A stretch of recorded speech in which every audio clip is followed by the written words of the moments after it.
Welcome everybody to my Create Astral tutorial world for Create Machines.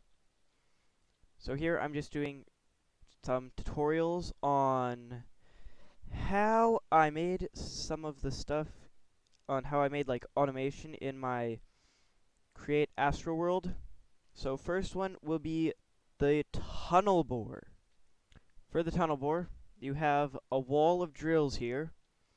Smallest I would recommend is like a 3x1 because you can fit everything you need in like 3 blocks of space here, or even like a 2x1. What I have is a 3x3, and all of that is held together using super glue. Right click one spot, it drags over there, then you right click it again. We need the minecart assembler, well, minecart with furnace, the assembler,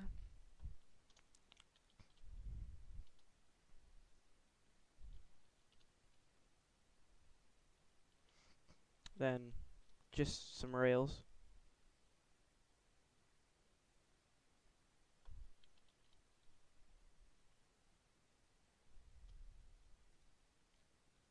Assembler just goes on any of those. That goes on, the furnace goes under the assembler, and when this is powered, it'll just connect anything above the assembler to it. Use, use deployers for, like, deploying the rails here for infinite auto mobility. This one, wrong way. Put a rail filter on that so it only places rails. Then if you, like, don't want to run into anything, just, like,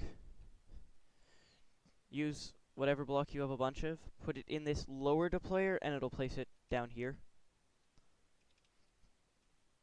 And superglue these to this, and then just like bring a bunch of chests, and I have copper chests right now. So yeah, just like place them in this.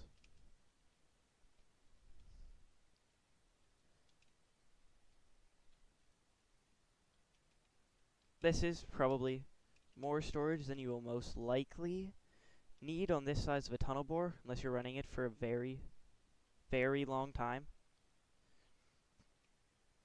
But like this is an insane amount of storage. You will most likely never actually in a survival world have this much unless you have automated of this, like automated copper. Then you'll want a plow for down here. This will just, hold on, this will have to be like a solid block so you can actually place the plow. And then yeah, have the plow hooked up there, super glue the plow on, and you should now have everything you need for this to be automated. So just place your minecart, make sure you have some coal or whatever in here, so that it actually works and like moves forward. Here we'll just fill up this entire chest with coal.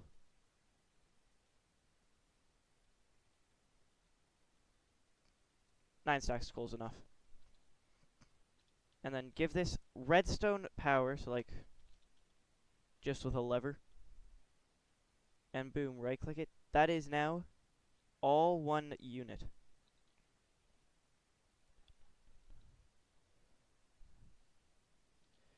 Why did this ice become part of it? That made no sense. Yeah, and then just give this some coal to start it moving, and it'll just go. That is, unless it like runs out of rail. Then you have a problem, and if it does a funky thing like that too, gets kind of annoying. Yes, make sure that is facing forward all the time, or it'll do some funky stuff. Then just right click it again, and yeah, it will infinitely go forward. And as soon as it hits something, it'll just mine it all.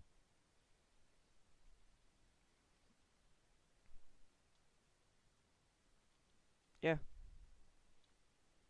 Just place another card assembler there for now just to stop it. And from that very small amount of running, this has collected... Problem with this amount would be figuring out what chest it's all in. Yeah. It collected 39 dirt from running for a very short amount of time. Okay. That was the tunnel bore tutorial. You can literally put as many drills on here as you want. Like, you could have it 250 blocks wide by, like, 50 blocks tall if you wanted. The scale you can have for those. So, andesite automation. It uses something called the compressors from the compressor mod. And you need triple compressed andesite. Place it like that. Let's just get normal, like, stone. And it's when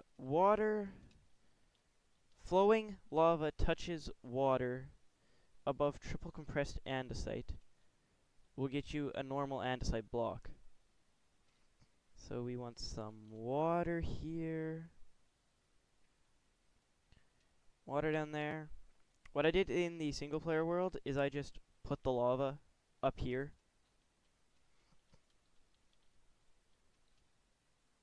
Like, in here.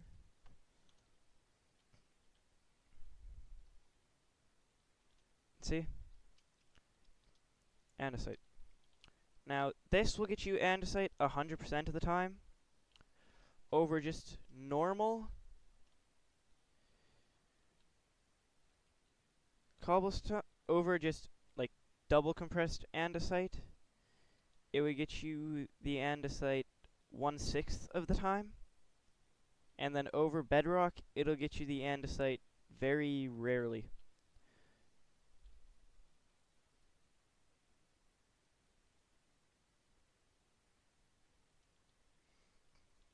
Okay, and then just for like automation, I put a drill here.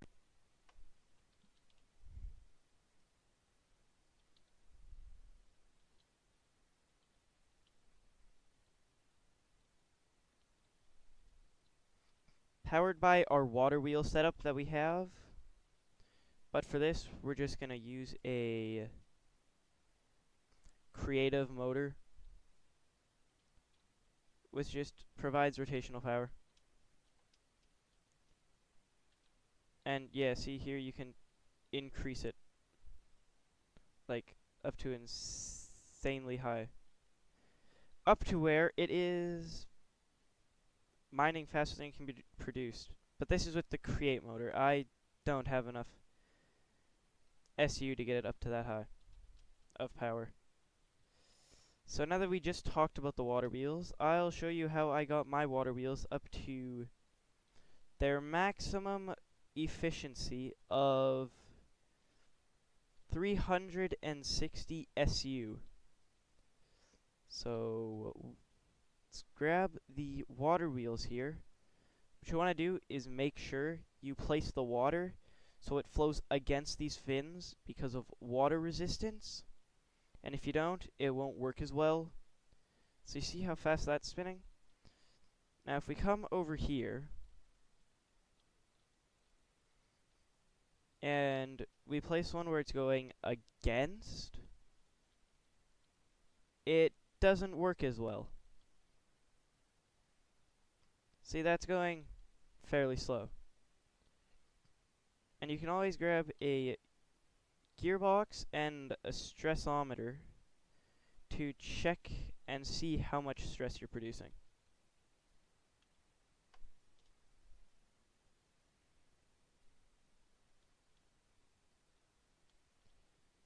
So right here, this one that's going against is producing not much. Pretty sure we actually need the engineer's goggles though to see how much it's producing.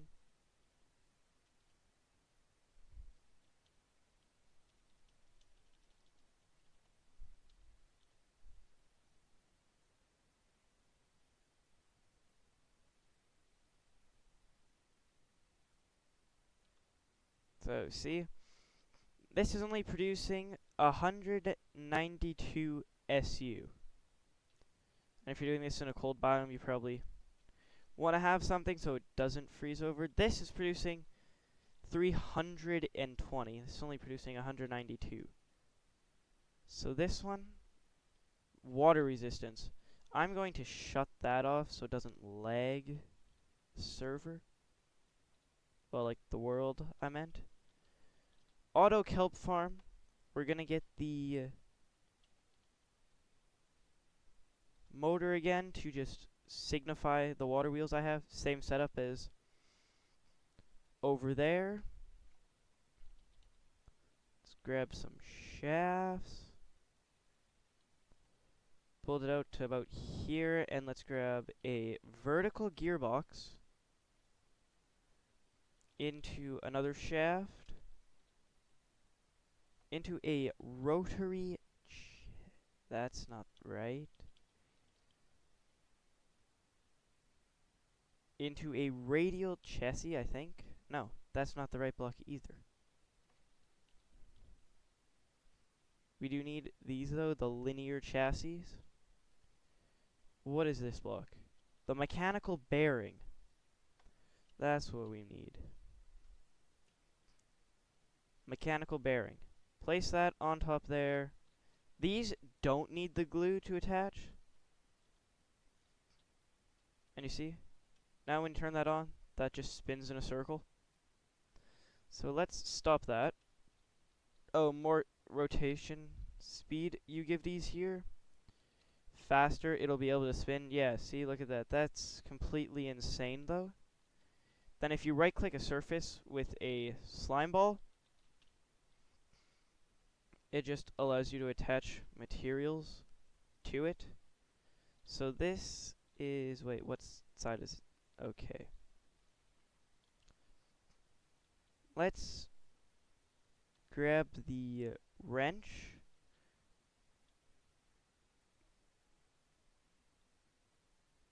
Can you change the direction this rotates at? No, by the looks of it, you can't. Okay. No one is ever going to have this running it that fast. It's unnecessary.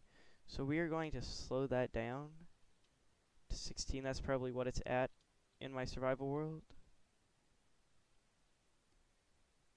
So, slime ball. You can use the slime ball on both sides. Put the harvester on the side that it's going to be spinning from. So you don't want the harvester on this side if it's spinning that way. Then put chests on the back. Just link that up. And then a portable storage interface for easily taking items out of here.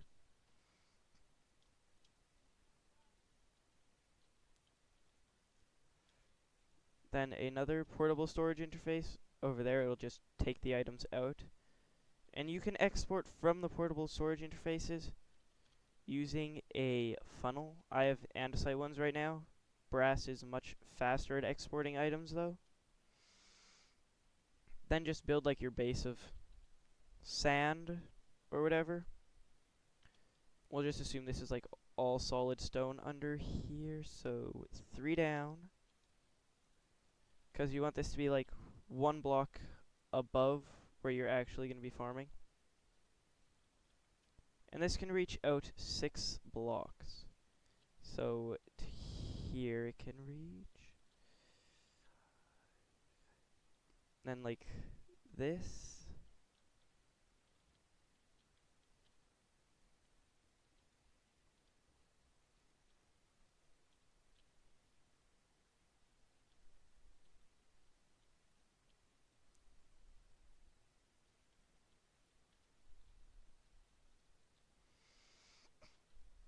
Then all of here just has to be like filled with water, which is why I built it in the ocean bed, because the kelp can't grow without the water.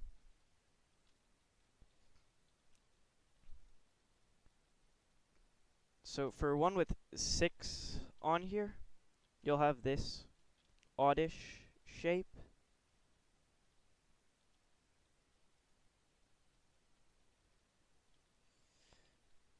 And you can plant kelp on every block in here.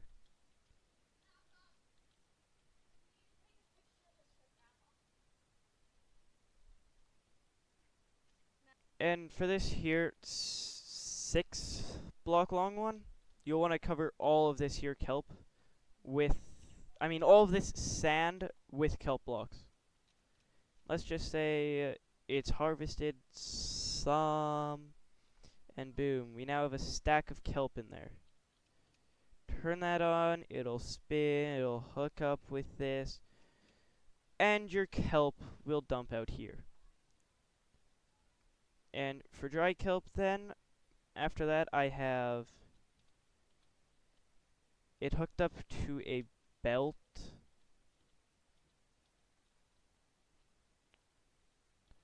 that just like takes it out to where it is needed.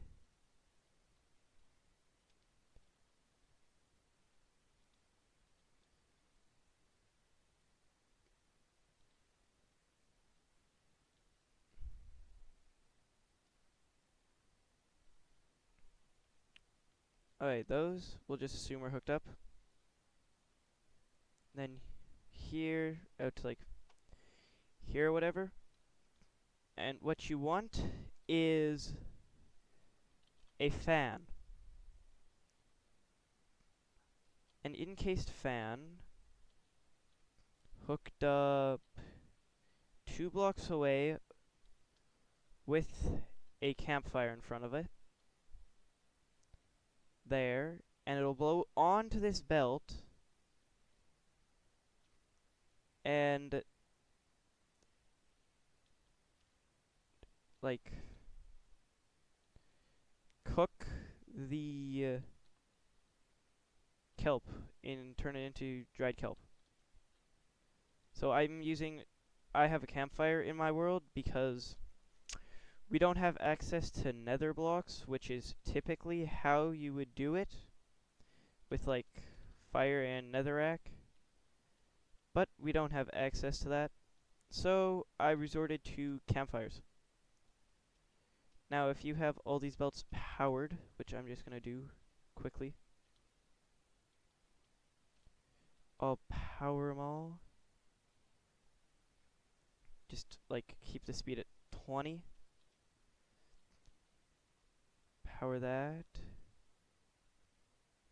Take the speed to 20. And the kelp is being cooked. Then take that speed up to 20. Then I have it going into a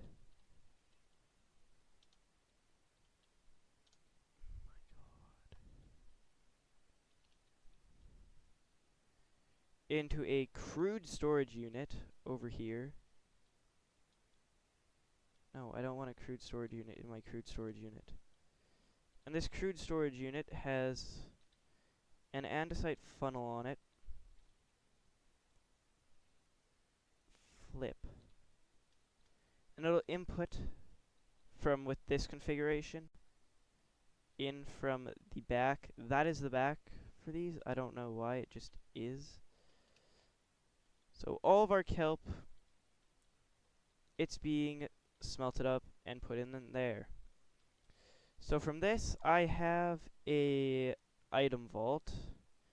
It is a 4x4 item vault.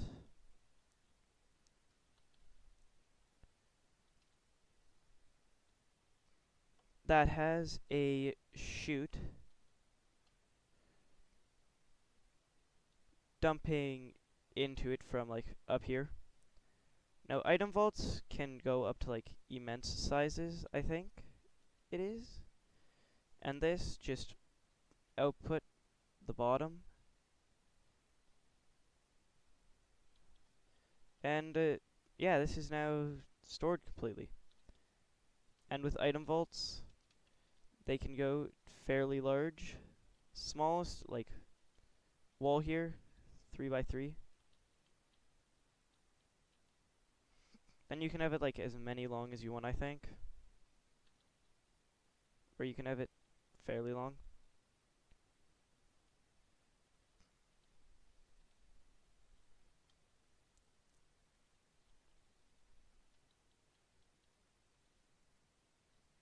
And if you use the ponder function too,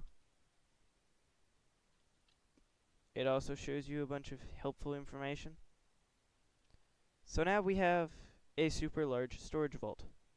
And you can like just keep making it bigger. Like, okay, this is 2 different storage vaults here. Largest storage vault you can get, item vault, is 1, 2, 3, 4, 5, 6, 7, 8, 9. 9 blocks wide, long, by 3 blocks wide, by 3 blocks wide. You could have also just found that out by holding W on an item, which is just ponder. And more of these exponentially increases the storage capacity. So I hope you found this video helpful, and see you in the next Create Astral Automation tutorial.